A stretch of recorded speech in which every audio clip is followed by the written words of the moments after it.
সুদীর্ঘ ইতিহাসে জাতীয় পার্টি কখনো কোনো সহিংসতা করেনি, সুদীর্ঘ ইতিহাসে জাতীয় পার্টি কখনো কোনো সহিংসতাকে প্রমোট করেনি, সমর্থন করেনি। আমরা এদেশের মানুষকে শান্তি উপহার দিতে চাই, নিরাপত্তা উপহার দিতে চাই, গণতন্ত্র উপহার দিতে চাই, সংবিধান উপহার দিতে চাই।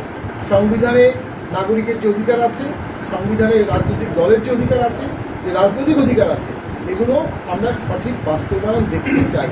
আমরা সেই সরকার চাই যারা আমাদের এই অধিকারগুলোকে বাস্তবায়ন করতে পারে। বর্তমান সরকার কিছু আংশিক লোকের সরকার হয়ে গেছে, কিছু লোকের রাজনৈতিক অধিকার এই সরকার রক্ষা করছে, কিছু লোকের রাজনৈতিক অধিকার এই সরকার রক্ষা করছে না। এই সরকার ঐক্যমত সৃষ্টি করতে পারেনি, একটা অনেকের দিকে যাচ্ছে, তার একটি ক্ষুদ্র বহিঃপ্রকাশ আজকে এখানে হলো। আমরা তীব্র নিন্দা জানাচ্ছি যারা আমাদের উপর হামলা করেছে, আমরা তীব্র নিন্দা জানাচ্ছি যারা এই হামলা করে আমাদের রাজনৈতিক অফিসে বারবার আঘাত করছে। আমরা তীব্র নিন্দা জানাচ্ছি যে তাদেরকে আমরা দ্রুত গ্রেফতারের দাবি জানাচ্ছি এবং গণ অধিকার পরিষদ এই ভ্যান্ডালিজমের জন্য গণ অধিকার পরিষদের ক্ষমা চাওয়া উচিত।